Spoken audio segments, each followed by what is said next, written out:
दे दिया मोदी जी को और बाकी आरोपियों को। आपको कैसे महसूस हो रहा है? आप उस वक्त एक एमएलए थे।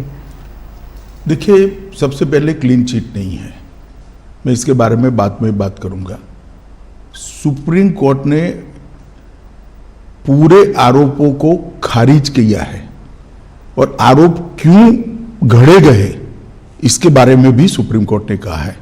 एक प्रकार से आप कह सकती हो कि सुप्रीम कोर्ट ने ये आरोप पॉलिटिकली मोटिवेटेड है, ये भी सिद्ध कर दिया है। सुप्रीम कोर्ट के जजमेंट ने सिद्ध किया है। जहां तक कैसा लगा का सवाल है, 18-19 साल की लड़ाई, देश का इतना बड़ा नेता एक शब्द बोले बगैर सभी दुखों को भगवान शंकर के विषपान की तरह गले में उतारकर सहन कर कर लड़ता रहा और आज जब अंत में सत्य सोने की तरह बा रहा है, चमकता हुआ बा रहा है, तो आनंद ही होगा। मैंने बहुत नजदीक से मोदी जी को इस दर्द को झेलते हुए देखा है, इस आरोपों को झेलते हुए देखा है और सब कुछ सत्य होने के बावजूद भी क्योंकि न्यायिक प्रक्रिया चालू है, हम कुछ नहीं बोलेंगे। इस स्टैंड को कोई बहुत मजबूत मन का आदमी ही ये स्टैंड ले सकता है। अभी जो इंटरव्यू हम कर रहे हैं वो मैं 2003 में भी गुजरात के गृह मंत्री के नाते कर सकता था, पार्टी के अध्यक्ष के नाते भी कहता, क्योंकि परिस्थिति में कोई बदलाव नहीं है, फैक्ट था। परंतु संपूर्ण न्यायिक प्रक्रिया जब तक समाप्त नहीं हुई तब तक मोदी जी ने इसको प्रभावित करने के लिए कुछ नहीं कहा, चुपचाप उसको सहन करते रहे। मैंने आपसे भी पूछा ये सवाल, मैंने मोदी जी से भी पूछा और आप दोनों यही कहते थे कि न्यायिक प्रक्रिया चालू है इसलिए मैं कुछ बोलूंगा नहीं। आपने भी यही कहा और मोदी जी ने भी यही कहा। 19 साल हो गए हैं, तो 19 साल में आप इधर उधर की बातें करते थे, पूरा आप डिटेल में नहीं जाते थे। अब आप क्या बता सकते हैं कि क्या हुआ उन दिनों में? सबसे पहले 19 साल के बाद सुप्रीम कोर्ट की खंडपीठ ने आज जो जजमेंट दिया है, उस जजमेंट से मोदी जी पर लगे हुए सारे गलत आरोप को खारिज कर दिया गया और यह भी कहा गया है कि कुछ लोगों ने उस आरोपों को पॉलिटिकली मोटिवेटेड तरीके से लगाया था। To keep the pot boiling कहा। हाँ, वेस्टेड इंटरेस्ट। कौन थे वो आपके हिसाब से? नाम मैं बताता हूं बाद में। और तीसरा, इससे भारतीय जनता पार्टी की सरकार पर जो धब्बा लगा था वो भी धुला है और मोदी जी जैसे वैश्विक नेता पर जो गलत आरोप लगाए थे, मैं मानता हूं कि लोकतंत्र के अंदर मोदी जी ने संविधान का सम्मान कैसे हो सकता है, इसका एक आदर्श उदाहरण सभी राजनीति में काम करने वालों लोगों के सामने करा। मोदी जी की भी पूछताछ हुई थी, किसी ने धरना प्रदर्शन नहीं करा था। देश भर से कार्यकर्ता आकर मोदी जी के समर्थन में सॉलिडारिटी के लिए खड़े नहीं हुए थे। हम कानून को कोऑपरेट किए थे, मेरी भी अरेस्ट हुई थी, कोई धरना प्रदर्शन नहीं करे थे। और जब सत्य इतनी लंबी लड़ाई के बाद बाहर आता है विजयी होकर, तो सोने से भी ज्यादा उसकी चमक होती है। और मुझे बहुत अच्छा लग रहा है कि आज जिन लोगों ने भी मोदी जी पर आरोप लगाए थे, अगर उनकी अंतरात्मा है तो उन्होंने मोदी जी की और भारतीय जनता पार्टी की क्षमा मांगनी चाहिए। सिर्फ आरोप लगे थे क्या? दंगे हुए तो थे ना? आरोप क्या था? दंगे मोटिवेटेड थे। दंगों में राज्य सरकार का हाथ था, दंगों में मुख्यमंत्री का हाथ था, यहां तक भी कह गए। आरोप यह था, दंगे से कौन इनकार कर रहा है? देश में दंगे कई जगह पे हुए हैं। तो क्या उन दिनों में आप भी थे वहां पर? तो उन दिनों में क्या पुलिस जो है, जो कहते हैं कि पुलिस कुछ कर नहीं पाई, जो कुछ ऑफिशियल्स थे वो they were not able to do much, और बहुत से लोग कहते हैं कि वहां पॉलिटिकल जो व्यू था, इस वजह से ना तो पॉलिटिकल ना तो ब्यूरोक्रेसी ना ही पुलिस इतना कर पाई रोकने के लिए, दंगे रोकने के लिए। देखिए, भारतीय जनता पार्टी की विरोधी राजनीतिक पार्टियां, कुछ आइडियोलॉजी के लिए राजनीति में आए हुए पत्रकार और कुछ एनजीओ ने मिलकर, एक त्रिकूट ने मिलकर ये आरोपों को इतना प्रचारित किया और इसका इकोसिस्टम भी इतना मजबूत था कि धीरे धीरे झूठ को ही सब सत्य मानने लगे। पर उस वक्त तो आपकी सरकार दिल्ली में भी थी और आपकी सरकार गुजरात में भी थी, तो फिर मीडिया को या फिर उन लोगों का नेटवर्क इतना स्ट्रांग कैसे था? हमारी सरकार का कभी भी मीडिया के काम में इंटरफेरेंस का दखल ही, मतलब हमारा एटीट्यूड ही नहीं है, ना उस वक्त करा था ना आज कर रहे हैं। परंतु उस वक्त जो इकोसिस्टम बनी थी, वो इकोसिस्टम ने एक झूठ के पुलिंदे को इतना हवा बनाकर जनता के सामने खड़ा कर दिया कि इसकी इन्फ्लुएंस में सभी लोग थे, शायद कोर्टें भी होगी। अगर सत्य था तो फिर एसआईटी की क्या जरूरत थी? एसआईटी में आज मैं आपको सत्य बताता हूं, एसआईटी का ऑर्डर कोर्ट का नहीं था। एक एनजीओ ने एसआईटी की मांग करी, कोर्ट ने फॉर सेक ऑफ आस्किंग हमारे लॉयर को पूछा, हमारे लॉयर ने कहा मुझे इंस्ट्रक्शन लेने पड़ेंगे। लंच आवर के बाद फिर से कोर्ट बैठी, हमारी सरकार ने कह दिया कि हमें कुछ छुपाना ही नहीं, तो एसआईटी बने, हमें क्या आपत्ति है। It was consented decision, Gujarat सरकार की रिकॉर्ड पर कंसेंट है। कोर्ट ने अपने जजमेंट में भी लिखा है कि एनजीओ की मांग थी, गुजरात सरकार ने कंसेंट दी है। हम बहस कर सकते थे, मगर क्यों करें, क्योंकि हमें कुछ छिपाना ही नहीं था। आज जब जजमेंट आया है तब तय हो गया है कि जजमेंट में लिखा हुआ नाम मैं बोलता हूं, एक पुलिस अफसर का नाम दिया है, एक एनजीओ का नाम दिया है और कुछ पॉलिटिकल एलिमेंट्स का नाम दिया है।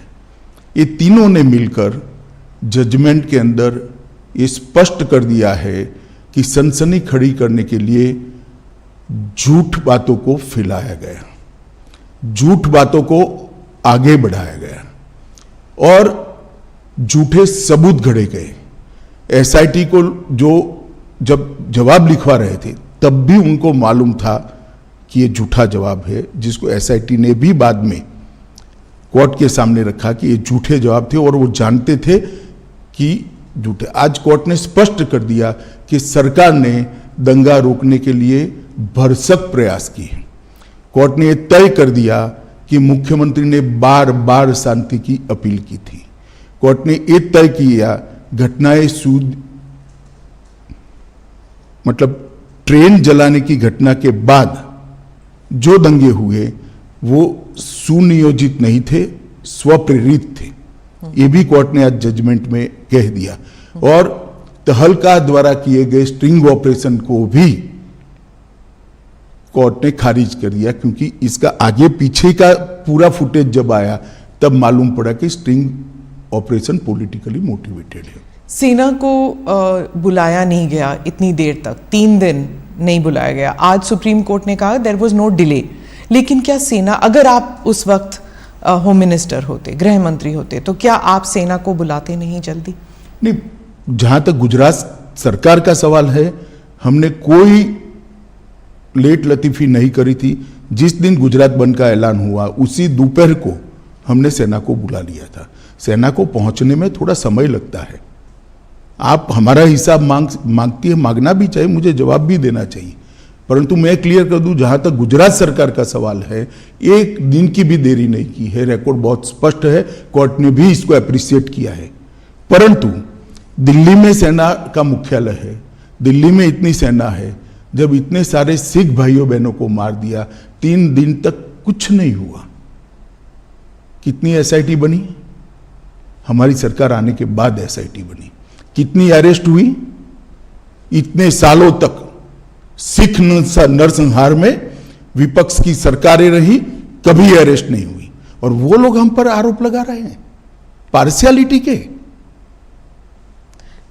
आप और मोदी जी दोनों कहते हैं कि इट वाज अ टैक्टिक या फिर कह दीजिए कंस्पिरेसी कि गुजरात को एक बुरा नाम देने के लिए कि ये एक दंगाई प्रदेश है और बीजेपी जो है एक दंगाई पार्टी है, और गुजरात 2002 के बाद वो टैग लग गया। क्या आप मानते? मैं और मोदी जी नहीं कहते, भारतीय जनता पार्टी नहीं कहते कि हम पर टैग लगाने का झूठा प्रयास किया। अब सुप्रीम कोर्ट भी कहती है कि झूठा टैग लगाने का प्रयास किया। आप लोकतंत्र में संविधान को भी नहीं मानेंगे, सुप्रीम कोर्ट को भी नहीं मांगेंगे। पॉलिटिकल स्टेटमेंट सच्चे या सुप्रीम कोर्ट का सब एविडेंस एप्रिशिएट कर कर लिया गया फैसला सच्चा, ये देश की जनता ने तय करना पड़ेगा। आप जैसे पत्रकारों ने भी तय करना पड़ेगा। और अगर ये मत बनता है कि सुप्रीम कोर्ट का एप्रिशिएट हुआ एविडेंस एप्रिशिएट करने के बाद दिया गया फैसला सच्चा है, तो अब क्वेश्चन उठाने चाहिए। पत्रकारों की जिम्मेदारी है, जिन्होंने आरोप लगाए थे उनके ऊपर पूछना चाहिए उनको कि क्या आधार था ये आरोप का, और आधार था तो क्यों नहीं गए सुप्रीम कोर्ट में। आपने एनजीओज का जिक्र किया, कौन से एनजीओज हैं, क्या किया उन्होंने? देखिए, मैंने बहुत हरीडली जजमेंट को पढ़ा है, मगर इसमें तीस्ता सेटलवाड का नाम बहुत स्पष्ट दिया है। तीस्ता सेटलवाड की एनजीओ थी, नाम तो मुझे मालूम नहीं है उनका। उन्होंने हर थाने में इस प्रकार की भारतीय जनता पार्टी के कार्यकर्ताओं को इन्वॉल्व करने वाली एप्लीकेशनें दे दी थी, और मीडिया का दबाव इतना था कि सभी एप्लीकेशनों को सच मानकर ट्रीट किया गया। मीडिया और एनजीओज का एक नेक्सस था, आप कह रहे हैं इन दोनों ने मिलकर 20 साल तक चलाया ये पूरा? नहीं ना, 20 साल नहीं चला, 2002 अब 2022। स्मिता बहन, सबसे बड़ी बात तो जनादेश होता है और जनता सब देखती है। 130 करोड़ लोगों के 260 करोड़ आंख होती है, 260 करोड़ कान होते हैं, सब देखती है, सब सुनती है। हम कभी चुनाव नहीं हारे। जनमानस ने, जनता ने कभी भी ये आरोप को स्वीकारा नहीं। मीडिया, एनजीओ और हमारी विरोधी पॉलिटिकल पार्टी आरोपों को चलाते गई। एक चला दिया कि सीडी के बारे में, सीडी लेकर राहुल शर्मा चले गए, वहां पर नोटिंग है, नोटिंग साइड पर रोज काम है, उसने अपने रिकॉर्ड में रखा है, कोई कानून को नहीं तोड़ा है, और सुप्रीम कोर्ट ने भी इसको स्वीकृत किया है। बहुत से लोगों का मानना है कि एसआईटी इन्फ्लुएंस हुई थी, बीजेपी का दबाव था एसआईटी के ऊपर। हालांकि सुप्रीम कोर्ट ने तो कुछ और ही कहा है अभी, लेकिन इतने साल तक जब इन्वेस्टिगेशंस चल रहे थे तो उस टाइम सालों साल डिले करते गए। तो इस देखिए, एसआईटी की रचना हमने नहीं करी थी, देश की सर्वोच्च अदालत ने करी थी। अफसर का चयन भी हमने नहीं करा था, देश की सर्वोच्च अदालत ने एनजीओ को सुनने के बाद करा था। और जो अफसर रखे गए थे वो भारतीय जनता पार्टी के रूल स्टेट से नहीं लिए गए थे, सेंट्रल गवर्नमेंट के लिए गए थे, और तब तक सेंट्रल गवर्नमेंट बदल चुकी थी, यूपीए की आ चुकी थी। तो एसआईटी इन्फ्लुएंस नहीं हुई थी, जरा भी इन्फ्लुएंस नहीं। और कोर्ट मॉनिटरिंग केस था, कैसे इन्फ्लुएंस होती? इतने महंगे महंगे लॉयर एनजीओ की ओर से अपीयर होते थे। जैसे जाकिया जाफरी कहती थी, जो आप महंगे लॉयर्स की बात कर रहे हैं, कि आपकी तरफ के जो लॉयर्स थे वो बहुत हेविली पेड थे, उनकी तरफ से नहीं थे। एसआईटी के लॉयर्स जो थे हमारी ओर से हमारे लॉ ऑफिसर ही थे और कोई नहीं था। हाँ, उनको बहुत लॉ ऑफिसर को इतना पैसा नहीं मिलता है, आप जानती हो। इसके पेमेंट का एक सिस्टम होता है, इसका रेट शब्द प्रयोग ठीक नहीं है, मगर उनकी फीस तय होती है। और कई सारे इतने गलत बातें कि फायरिंग में सिर्फ मुसलमान मारे गए, कोर्ट ने आज ये भी नकार दिया कि ऐसा नहीं हुआ है। फायरिंग में मुसलमान नहीं मारे गए, लेकिन दंगों में तो मुसलमान मारे गए ना। देखिए स्मिता जी, एक बात आप समझ कर चलिए, जिस तरह से 60 लोगों को जिंदा जला दिया था, उसका समाज में आक्रोश था। और जब तक दंगे नहीं हुए तब तक किसी ने इसका क्रिटिसिज्म भी नहीं किया, accept Bharatiya Janata party. Congress party का एक भी स्टेटमेंट, पार्लियामेंट चल रही थी उस दिन, किसी ने दुख भी व्यक्त नहीं किया। कि 60 लोगों को जिंदा जलाने की घटना का आप भर्त्सना भी नहीं करोगे, निंदा भी नहीं करोगे? इतनी बड़ी वोट बैंक पॉलिटिक्स होगी? आज सुप्रीम कोर्ट ने यह भी कह दिया कि जाकिया जाफरी किसी और के निर्देशन पर काम करती थी। कई सारे विक्टिम्स का एफिडेविट एनजीओ ने साइन कर दिए, विक्टिम को मालूम ही नहीं है। आपके हिसाब से किसने किया, क्यों किया जाकिया जाफरी के? सब जानते हैं ना कि तीस्ता सेतलवाड जी की एनजीओ ये सब कर रही थी, केवल और केवल। और उस वक्त जो यूपीए की सरकार आई उसने ढेर सारी मदद करी है तीस्ता सेतलवाड की एनजीओ को, ढेर सारी मदद करी है, सबको मालूम है, पूरे लुटियन दिल्ली को मालूम है। गुजरात में तो आपकी सरकार थी इतने साल। गुजरात में हमारी सरकार थी, मगर जो एनजीओ थो उसको भारत सरकार ने मदद करी है, सब जानते हैं। और केवल मोदी जी को टारगेट बनाकर ये सब किया गया, उनकी छवि को हानि पहुंचाने के लिए किया गया, उनको दंगों के केस में उनकी लिप्तता बनाने के लिए किया है, मगर सत्य को कुछ नहीं होता है। ये लंबी लड़ाई मोदी जी ने बहुत धैर्यपूर्वक सारी वेदनाओं को, वो विष को हजम करते हुए लड़े, और आज चमकते सूर्य की तरह सत्य बाहर आया है। मोदी जी जीत कर बाहर आए हैं। भारतीय जनता पार्टी के दंगों का कोई आरोप नहीं रहता। और मैं पूछना चाहता हूं, जो हम पर लगाते हैं, उनके शासन जहां जहां रहे हैं वहां दंगे नहीं हुए हैं क्या? उत्तर प्रदेश का वो इतिहास उठाकर देख लीजिए। पर कभी लेबल नहीं लगा किसी पर। लेबल लगाया नहीं आप लोगों ने, लेबल हमने थोड़ी ना लगाया है, लेबल फैक्ट के आधार पर थोड़ी ना लगा है। आप भी नहीं लगा पाए एज अ पॉलिटिकल पार्टी? हम करते ही नहीं, हम करना भी नहीं चाहते। हम क्यों किसी पर लगाए लेबल? दंगों का पॉलिटिकल उपयोग करना ही नहीं चाहिए। गुजरात में जब भी इन्वेस्टमेंट समिट होता था, हर अखबारों में दंगों पर आर्टिकल आ जाते थे। 10 साल तक, 12 साल तक कंटिन्यूअस आए। मोदी जी जब भी विदेश जाते थे, उनको एम्ब्रेस करने के लिए विदेश के अखबारों में आर्टिकल छपाए गए। एक व्यक्ति को परेशान करने के लिए कैसा हो सकता है? मुझे तो लगता है आप जैसे व्यक्तियों ने थीसिस लिखना चाहिए कि विसिएट कैंपेन कैसा होता है। ये कैंपेन चलाने वालों से सीखिए।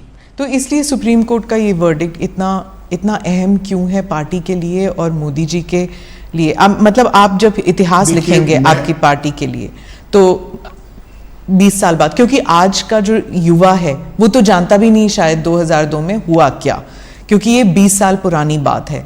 तो आज के युवा जब ये देखेंगे तो उस दिन क्या हुआ, उन 3 दिनों में क्या हुआ? क्या आपको अब कोई रिग्रेट्स हैं? और अब आप क्या देखते हैं इस सुप्रीम कोर्ट के वर्डिक्ट को? पहले एक बात समझ लीजिए, आज का युवा नहीं जानता है ऐसा आप कह सकते हो। इतिहास हजारों साल जिंदा रहता है, और झूठे आरोप जो होते हैं उसका निरसन न्यायालय के माध्यम से होना बहुत जरूरी है। और इसलिए लंबी लड़ाई, 18-19 साल लंबी लड़ाई मोदी जी भी लड़े हैं और सत्य ढूंढने वाले लोग भी लड़े हैं, और आज विजयी होकर बाहर आए हैं। क्या इसलिए ये लड़ाई जरूरी थी? मतलब कि आप इतिहास जब लिख रहे हैं अपनी इतिहास पार्टी लिखने के लिए नहीं, किसी भी झूठ के सामने लड़ाई करना निहायत जरूरी होता है। किसी भी अपप्रचार के सामने उसको एक्सपोज करना बहुत जरूरी होता है। इतिहास तो अपने आप बनते रहते हैं। 2 बार 2/3 बहुमत से जीतना ही इतिहास है। देश में जीएसटी डाल देना भी इतिहास है। देश के अंदर सीडीएस बनाना भी इतिहास है। देश के पहली बार सर्जिकल स्ट्राइक करना भी इतिहास है। पहली बार एयर स्ट्राइक करना भी इतिहास है। पूरे दुनिया में भारत के गौरव को आसमान तक ले जाना भी इतिहास है। इतिहास की तो खैर बहुत सारी बातें हैं, परंतु झूठ के खिलाफ लड़ाई लड़नी चाहिए, और मोदी जी डट कर लड़े हैं, धैर्यपूर्वक लड़े हैं, और आज विजयी होकर बाहर आए। पार्टी के लिए ये कितना सिग्निफिकेंट है पॉलिटिकली, मैं पूछ रही हूँ? बहुत सिग्निफिकेंट है। पॉलिटिकली कम, परंतु जिस प्रकार से मेरे पार्टी के सर्वोच्च नेता को विक्टिमाइज करने का प्रयास किया गया, और आज कोर्ट ने उसकी धज्जियां उड़ा दी हैं। मैं मानता हूं ये जजमेंट भारतीय जनता पार्टी के हर कार्यकर्ता के लिए, न केवल मोदी जी के लिए, हर कार्यकर्ता के लिए। मोदी जी के लिए तो खैर आत्मसंतोष का विषय हो सकता है, हर कार्यकर्ता के लिए गौरव का विषय है कि आज जो झूठे आरोप हमारे सर्वोच्च नेतृत्व पर लगाए थे वो सारे खारिज हो गए। सर, गुजरात लेबोरेटरी ये एक टर्म बन गया था कि जो गुजरात में जो एक्सपेरिमेंट किया गया, यानी कि बिना मुसलमानों के सरकार हम बना सकते हैं, बिना मुसलमानों के वोट के हम सरकार बना सकते हैं, और अगर मुसलमान ज़रा सा इधर या उधर हो जाए, लाइन पे ना चले, तो दंगे करा सकते हैं। ये एक गुजरात एक्सपेरिमेंट और गुजरात लेबोरेटरी करके जो अपोजिशन पार्टीज कहते हैं कि बीजेपी जो है ये इसको एक पॉलिटिकल साइंस बना दिया है उन्होंने, और वो हर राज्य में इस्तेमाल करती है। देखिए, अब जैसा जिस कलर के ग्लास का चश्मा पहनेगी ऐसा दिखाई पड़ेगा। पीले पहनेंगी तो पीला दिखाई पड़ेगा, काले पहनेगी तो काला दिखाई पड़ेगा। ये देखने का नजरिया है। गुजरात मॉडल जरूर बना है। देश में हमने सबसे पहले 24 घंटा बिजली हर गांव में पहुंचाने का काम किया, वो एक मॉडल है।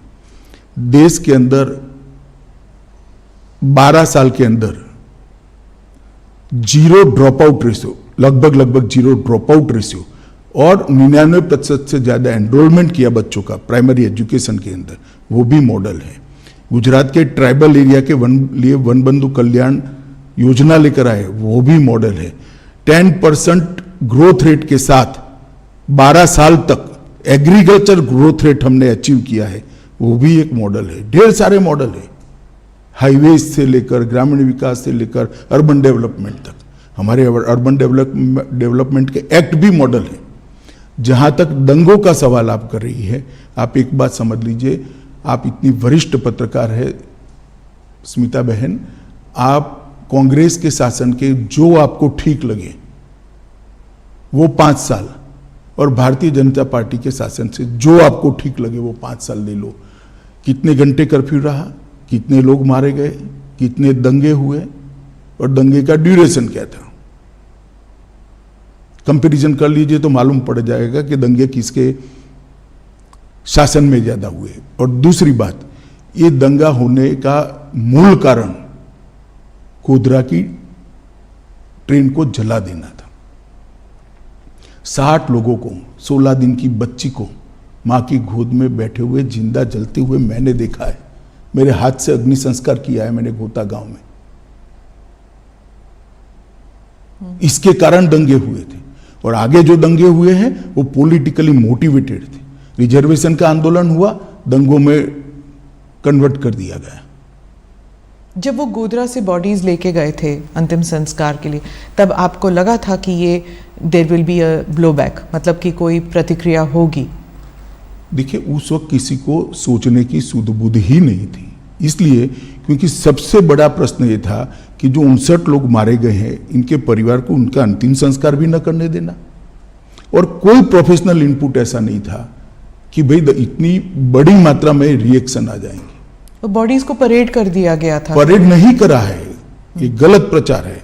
16 सिविल अस्पताल में ले गया गया और बंद एम्बुलेंस में उनके परिवार वाले अपने घर पर ले गए। आप हॉस्पिटल में थे? मैं खुद हॉस्पिटल में था। क्या देखा आपने उस दिन? क्या देखना क्या था, जली हुई लाशें थी, दुख ही दुख था, आक्रांत था, रोष था। आप एमएलए थे, लेकिन आपकी कॉन्स्टिट्यूएंसी में ज्यादा दंगे हुए नहीं कंपेयर टू बाकी जगहों में। अगर आप उस वक्त इंचार्ज होते, अगर आप होम मिनिस्टर होते, तो आप क्या करते अलग उस वक्त? देखिए, जो भी लोग थे उन्होंने अच्छा काम किया था, मगर घटना के कारण रोष इतने व्यापक मात्रा में था जिसकी भनक किसी को नहीं लगी थी, किसी को नहीं लगी थी, ना पुलिस को लगी थी ना किसी को लगी थी, और बाद में किसी के हाथ में ही नहीं रहा। सर, और देखिए, इस बात पर अनेक अदालतों में, एक सुप्रीम कोर्ट के रिटायर्ड जज के कमीशन में सब जगह बहस हो चुकी है। ये मोदी जी को कोई पहली क्लीन चिट नहीं है, नानावटी कमीशन ने भी क्लीन चिट दी है, फिर भी एसआईटी बनाई गई। और मोदी जी एसआईटी के सामने कोई नाटक करते हुए नहीं गए थे कि भी मेरे समर्थन में आ जाओ, गांव गांव से आओ, नहीं आते तो फिर एमएलए को बुला लो, एमपी को बुला लो, एक्स एमपी को बुला लो और धरना करो। पर क्यों नहीं गई बीजेपी, क्यों नहीं गई अब सपोर्ट? हम मानते थे कि हमने न्याय में सहयोग करना चाहिए, न्यायिक प्रक्रिया में सहयोग करना चाहिए। सुप्रीम कोर्ट का ऑर्डर है, एक एसआईटी काम कर रही है। एसआईटी अगर चाहती है मुख्यमंत्री जी को कुछ सवाल पूछना, तो मुख्यमंत्री स्वयं कहते हैं कि मैं कोऑपरेट करने के लिए तैयार हूं। किस चीज का आंदोलन करना है? आंदोलन किस चीज का करना है? ये न्यायिक प्रक्रिया है। हमारे यहां कोई भी व्यक्ति न्याय की परिधि से बाहर नहीं है। नहीं, दैट आई एग्री, लेकिन आप खुद कह रहे हैं कि विक्टिमाइजेशन हो रही थी। मतलब आपको आपके खिलाफ जो चल रहा था उस टाइम, मीडिया ट्रायल या एनजीओ, उसके खिलाफ आंदोलन, क्या वो जस्टिफाइड नहीं था? देखिए, ट्रायल के खिलाफ, कोई भी न्यायिक प्रक्रिया के खिलाफ आंदोलन जस्टिफाइड नहीं होता है, क्योंकि हमारा व्यू था वो व्यू सही तभी माना जाएगा जब न्याय की अदालत उस पर थप्पा मारी, मुझे जेल में डाल दिया। तो मैं तो कहता ही था मैं निर्दोष था, परंतु जब न्याय की अदालत ने कहा कि मुझ पर गलत केस किया गया, मुझे फंसाने के लिए पॉलिटिकली मोटिवेटेड साजिश थी सीबीआई की, तब इस पर थप्पा लगता है। मेरे कहने से कुछ नहीं होता। उस वक्त लगा आपको कि पार्टी आपके साथ नहीं है? जरा भी नहीं लगा, पार्टी मेरे साथ ही थी। और आपको उस वक्त लगा कि ये पॉलिटिकल वेंडेटा है कि आपको जेल में डाल दिया? मैं तो भाग्य मानता हूं। क्यों? मैं भाग्य में मानता हूं, और मेरा तो जिन्होंने भी किया भला ही किया है। तो ये आप समझते हैं कि आपकी भलाई में हुआ? कैसे? नहीं, जो हुआ भले के लिए हुआ, बाद में परिणाम अच्छे आए। आपको क्या लगा उस वक्त जब आप जेल में थे? तो कुछ नहीं लगता था, मैं लड़ाई लड़ने का निर्णय आपको पता था कि आप बाहर निर्दोष निकल आए? जी, आज के इंटरव्यू का विषय मेरा केस नहीं है। आज के इंटरव्यू का विषय एक इतने बड़े पोटेंशियल लीडर पर, एक राज्य के मुख्यमंत्री पर। आप दोनों साथ थे सर, इसलिए मैं पूछ रही हूँ। 20 साल से आप दोनों एक साथ हैं, गुजरात से लेकर यहाँ तक, दिल्ली तक आना। आप दोनों लोग मोदी जी के साथ है 25-25 साल से, 40-40 साल से। इस केस में खास केस में नहीं, भारतीय जनता पार्टी के कार्यकर्ता है नाते। पर ये राइट्स को लेकर जब भी किसी को सोचा जाता है, किसी के बारे में सोचा जाता है, आप दोनों के बारे में, हालांकि आप उस वक्त सिर्फ एक एमएलए थे, लेकिन इस लड़ाई में आप उनके साथ थे हमेशा। नहीं तो लड़ाई मुझे लड़नी है, क्योंकि ये सत्य की लड़ाई है। मेरी पार्टी पर आरोप लगे, मेरे नेता पर आरोप लगे, मैं क्यों नहीं लड़ूंगा? पर ऑपोजिशन हमेशा कहती है कि दंगे आप करने देते हैं, जब तक लोग डेथ टोल नहीं हो जाता तब तक आप दंगे करने देते, क्योंकि इससे पॉलिटिकल फायदा होता है, पोलराइजेशन। बहन, आप भी वही कर रही हो जो 2003 में मीडिया ने किया था। आपके पास इतनी बड़ी टीम है, भारतीय जनता पार्टी की कोई कम राज्यों में सरकार रही नहीं है। जहां हमारी सरकार है वहां पहले कांग्रेस की, बसपा की भी थी, और कम्युनिस्टों की भी है। ठीक है, भारतीय जनता पार्टी का शासन का कालखंड और एवरेज दंगे और एवरेज हताहत होने वाले लोग और उनके कालखंड का आप निकाल दीजिए। आप मैथमेटिकल फॉर्मूला निकाल रहे हैं। मैथमेटिकल फॉर्मूला नहीं कह रहा, अगर हम स्पॉन्सर करते हैं तो दंगे ज्यादा होने चाहिए। दिखता नहीं है ना, वही तो वो कह रहे हैं कि आप जब स्पॉन्सर देखना नहीं चाहते, आप देखना नहीं चाहते कि भाजपा के शासन में दंगे कम होते हैं। दंगे जब होते हैं, वो कह रहे हैं, ऑपोजिशन कहती है दंगों से फायदा होता है बीजेपी को, पोलराइजेशन से पॉलिटिकल फायदा होता है, इलेक्टोरल फायदा होता है। तो फिर हम ज्यादा कराते हैं, दंगे तो कम हो रहे हैं। मैं गुजरात पे वापस आती हूँ, क्योंकि आप गुजरात स्पेसिफिक इंटरव्यू आपने कहा कि आप और किसी चीज पर बात नहीं करना चाहते, सिर्फ गुजरात पर बात करना चाहते हैं। आप मुझे बताइए कि अब आप 20 साल अगर आपको रिवर्स पे देखना पड़े, तो क्या मोदी जी कर सकते थे जो उन्होंने नहीं किया? ऐसा है, सब कुछ किया है। मैं तो बहुत नजदीक से देख रहा था। इतने डिटेल में शायद ही किसी मुख्यमंत्री ने काम किया था। एक थाने की स्ट्रेंथ 100 पुलिस की होती है, 150 पुलिस की होती है। एडिशनल फोर्स लो लो तो 400 पुलिस की हो गई, और 2 लाख लोगों का जमघट है। क्या कर सकते हैं आप? इसको कंट्रोल करते करते समय लगता है। टीयर गैस, लाठीचार्ज, ये सब हुआ है, फायरिंग हुआ है, 900 लोग फायरिंग में मारे गए। तीसरे दिन नहीं, दूसरे दिन भी हुआ है, पहले दिन तो सवाल ही नहीं था, घटना थी। दूसरे दिन भी फायरिंग हुआ है, तीसरे दिन भी हुआ है। परंतु सरकार को भी व्यवस्थाएं करने में और जो स्केल बन गया, उस स्केल को पहुंचने में थोड़ा समय लगता है। और मैं आपको बताना चाहता हूं कि मुझे पूरा मालूम है, इस वक्त गिल साहब भी हमारे यहां आए थे हमारी मदद में, मोदी जी की सरकार की मदद में। गिल साहब भी आए थे। गिल साहब के साथ मैंने भी डिनर करा है। उन्होंने कहा इससे ज्यादा प्रॉम्प्ट एक्शन मेरे जीवन में मैंने नहीं देखा है। और उन्होंने पंजाब एक्शन देखा हुआ था। हाँ, कि इससे ज्यादा न्यूट्रल और प्रॉम्प्ट, दो शब्द प्रयोग थे, न्यूट्रल और प्रॉम्प्ट एक्शन मैंने मेरे जीवन में पुलिस की करियर में नहीं देखा है। फिर भी आरोप लगाए, गिल पर ही लगा दिए आरोप। अब जो पिटिशनर्स हैं वो कह रहे हैं उन्हें न्याय नहीं मिला सुप्रीम कोर्ट के, जाकिया जाफरी, क्या उन्हें न्याय मिला है? आपको क्या लगता है? मैं निश्चित रूप से मानता हूं एक ही जजमेंट सेशन कोर्ट में आया, इसके खिलाफ आपने हाई कोर्ट में अपील की, हाई कोर्ट ने कड़ाई से, सेशन कोर्ट से ज्यादा कड़ाई से कहा, इसके खिलाफ आपने सुप्रीम कोर्ट में अपील करी, सुप्रीम कोर्ट ने इससे भी कड़ाई से करा। फिर भी आप स्वीकार नहीं करते हो तो क्या कर सकते हैं? और दूसरा, डेट जिसने ली है, इसका रिकॉर्ड न्याय की अदालतों में पड़ा हुआ है, देख लेना चाहिए जिसको भी इंटरेस्ट है उसने। हर बार एनजीओ ने डेट ली है, लंबा खींचना, इश्यू को पेंडिंग रखना। क्यों? क्योंकि मोदी जी पर आरोप लगता रहे। तो जस्टिस वो नहीं चाहते थे, वो पॉलिटिकल वेंडेटा चाहते थे, क्या ये कह रहे हैं आप? पॉलिटिकल गेन चाहते थे। मैं जाकिया जी की बात नहीं कर रहा, जो एनजीओ साथ में लगे थे, जो पॉलिटिकल पार्टियां एनजीओ को फंडिंग कर रही थी और जो मीडिया के ग्रुप एनजीओ को प्रसिद्धि दे रहे थे, वो लोग।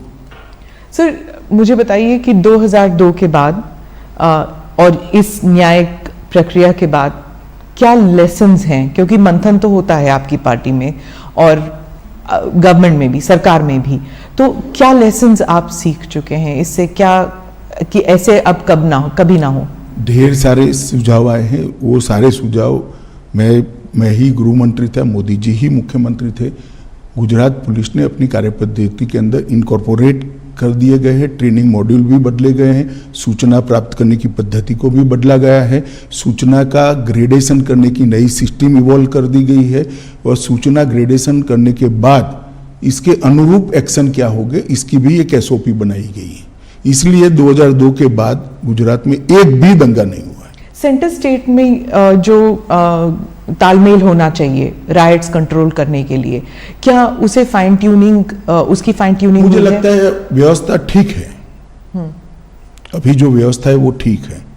क्योंकि अभी जो हमने देखे थे, जो अग्निपथ जो स्कीम है, उसके कारण जो दंगे हुए थे, हाँ वायलेंस में लोग मरे नहीं, लेकिन काफी देर तक इनएक्शन था, तो इसमें फिर वो स्टेट्स की बात हो जाती है। ऐसा है कि लॉ एंड ऑर्डर कंट्रोल करना स्टेट की जिम्मेदारी है। भारत सरकार सहयोग कर सकती है, स्टेट की डिमांड पर सहयोग कर सकती है, और जब स्टेट को लगता है कि हमारी स्टेट की मशीनरी कम पड़ रही है या तो हमें ज़्यादा मैन पावर चाहिए जो स्टेट के पास उपलब्ध नहीं है, तो रिजर्व फोर्स में से भारत सरकार की मैन पावर जाता है। ये व्यवस्था बहुत परफेक्ट है, और हर स्टेट में कमोबेश भारत सरकार के सीएपीएफ्स के बटालियन लगे हुए हैं, तो कहीं और से नहीं लाना है। मानो बिहार है तो एसएसबी हमारी तुरंत घंटों में पहुंच सकती है। पर उसमें भी कहा जाता है कि पॉलिटिकली हो जाता है मोटिवेट, जैसे ममता जी कहती हैं कि जो सेंट्रल फोर्सेस हैं वो पॉलिटिकल आदेश पर काम करती हैं। स्मिताबेन, ममता जी को ना आप समझा सकते हो ना मैं समझा सकता हूँ, छोड़िए, इसके आधार पर एडमिनिस्ट्रेशन कैसे तय होगा। पॉलिटिकल बातें करने के लिए हर एक को इस देश में स्वतंत्रता है। जी, आपका कोई आज जब ये रूलिंग आई तो आप, एक बार और पूछूंगी मैं कि आपको कैसे महसूस हो रहा है आज के? मुझे बहुत अच्छा महसूस होता है। मोदी जी को बहुत सारे बदनामी झेलते हुए मैंने देखा है, मोदी जी पे बहुत सारे झूठ और झूठे आरोप मढ़ते हुए, निर्लज्जता से मढ़ते हुए मैंने देखा है। इसके बावजूद भी संवैधानिक प्रक्रिया है, कानूनी प्रक्रिया, इसके ऊपर कुछ नहीं करना है, ये बोल्ड स्टैंड लेते हुए मैंने देखा है और 18 साल धैर्य रखते हुए देखा है और 18 साल के बाद आज विजयी होते हुए भी मैंने देखा है। मुझे तो बड़ा संतोष है कि सार्वजनिक जीवन में नरेंद्र मोदी ने एक ऐसा एग्जाम्पल सेट किया है कि आरोप कितना भी झूठा हो, आप उसको न्याय की अदालत ही तय कर सकती है, सच है या झूठ है, तब तक धैर्य रखना चाहिए। सुप्रीम कोर्ट में ऑब्जर्वेशन ये भी था कि उस वक्त की सरकार ने दंगा रोकने का प्रयास नहीं किया और ये भी कि कुछ विटनेसेस जो हैं वो ऐसे जवाब दे रहे थे जैसे कि डिक्टेशन दे रहे हैं उन्हें। दोनों चीजें ऑब्जर्व किया गया। देखिए, उस वक्त सुप्रीम कोर्ट ने जो ऑब्जर्वेशन किया था वो एनजीओ के एफिडेविट के आधार पर किया था। इसकी जांच के लिए एसआईटी बनाई थी, एसआईटी ने अपनी रिपोर्ट दे दी और आज जो जजमेंट आया है उसमें सुप्रीम कोर्ट ने कहा है राज्य सरकार ने दंगा रोकने के लिए भरसक कोशिश की, राज्य सरकार ने उचित समय पर उचित कार्यवाही कर कम नुकसान में दंगों को समाप्त किया और राज्य सरकार ने सुप्रीम कोर्ट द्वारा दी गई विटनेस प्रोटेक्शन की स्कीम को पूरा का पूरा फुल स्टॉप कॉमा में पूरा किया है। तो इसीलिए कहा जाएगा कि सुप्रीम कोर्ट को भी इन्फ्लुएंस किया है। सवाल ही नहीं है सुप्रीम कोर्ट को इन्फ्लुएंस करने का। आप आरोप लगाने के लिए तो कोई भी कुछ भी लगा सकता है, परंतु आप जजमेंट पढ़ेगी, मेरे हिसाब से 300 से ज्यादा पेज का जजमेंट है और हर आरोप को सुप्रीम कोर्ट ने गोलमोल नहीं किया है, डील किया है। किस आधार पर ये करा है? सामने से श्री कपिल सिब्बल ने बहुत सारे आर्ग्यूमेंट्स किए हैं, ऐसा नहीं है। ये इतने सालों से लड़ा जाने वाला केस है, सुप्रीम कोर्ट में 7 साल तक केस चला है और हर बार पूरे पूरे दिन सुनवाइयां हुई है। ये तीनों बातों को सुप्रीम कोर्ट ने स्पष्ट किया है कि राज्य सरकार ने भरसक कोशिश की, उचित समय पर उचित निर्णय लेकर इसको कम नुकसान में दंगों को समाप्त करा और जो विटनेस प्रोटेक्शन स्कीम राज्य सरकार ने सुप्रीम कोर्ट के सामने रखी थी, सुप्रीम कोर्ट ने थोड़े बहुत अमेंडमेंट कर अप्रूव करी थी, इसको फुल स्टॉप कॉमा में स्पिरिट के साथ लागू किया है। और मोदी जी के लिए भी कहा कि मोदी जी ने बार बार दंगा रोकने के लिए मीटिंगें भी करी, अपीलें भी करी, सार्वजनिक अपीलें भी करी और स्थान पर भी गए। ये सभी चीज़ों को आज सुप्रीम कोर्ट ने नोट किया है। तो मैं मानता हूं कि एक भी आरोप जो एनजीओ ने लगा था वो टीका नहीं है। मोदी जी बिल्कुल कोई आरोप के बगैर पूरी बात से आज सुप्रीम कोर्ट के जजमेंट से बाहर आए हैं और आज सत्य का विजय हुआ है। मीडिया और एनजीओज, इन दोनों के ऊपर सुप्रीम कोर्ट ने भी कहा है, आप एक बार अगर आप कहें कि आप what do you think should be the role, और क्या रोल मीडिया ने नेगेटिव पॉजिटिव, एनजीओज ने नेगेटिव पॉजिटिव क्या किया? नहीं, त्रिकूट है, सिर्फ मीडिया और एनजीओ नहीं है। पॉलिटिकल पार्टियां भी जो एनजीओ को नर्स करती है वो भी है, आप इसको मत छोड़िए। तो आप व्हाट डू यू थिंक कि क्या इससे कोई लर्निंग लेसन्स मिलेंगे? मैं तो मानता हूं ये देखकर सबने आत्मचिंतन करना चाहिए। धन्यवाद मेरे से बात करने। Thank you. Thank you. Amit Shah थे यहाँ पर, उन्होंने बातचीत की गुजरात दंगों को लेकर। जिस तरीके से पीएम मोदी को एक बार फिर से क्लीन चिट दी गई है सुप्रीम कोर्ट की ओर से, उस मसले पर देश के गृह मंत्री अमित शाह ने अपनी बातें रखी। कई ऐसे सवाल थे जिनके जवाब दिए हैं और कहा है कि मोदी जी से पूछताछ हुई थी लेकिन बीजेपी ने कोई ऐसा आंदोलन नहीं किया, आरोप राजनीति से प्रेरित थे। उन्होंने कई बड़ी बातें कही बीजेपी पर, जो धब्बा लगा था वो धुल गया है। मोदी जी पर लगे आरोप खारिज यहाँ पर हुए हैं। फरवरी 2002 में जब गुजरात में दंगे हुए थे तब से ही ये मामला कोर्ट में है और कई लोगों को दोषी इसमें बनाया गया था, कई लोगों को उम्र कैद भी हुई, कई लोगों को फांसी हुई और पीएम मोदी पर भी इसमें केस चल रहा था, जिसमें एक बार फिर से पीएम मोदी को क्लीन चिट मिली है। और ऐसा नहीं है कि ये पहली बार है, इससे पहले भी क्लीन चिट पीएम मोदी को इस मसले पर मिल चुकी है और आज फिर सुप्रीम कोर्ट में इस पर सुनवाई हुई। जो याचिका लगाई गई थी, याचिका को खारिज कर दिया गया। फिलहाल यहां पर रुकेंगे, बहुत छोटे से ब्रेक के लिए फौरन लौट रहे हैं।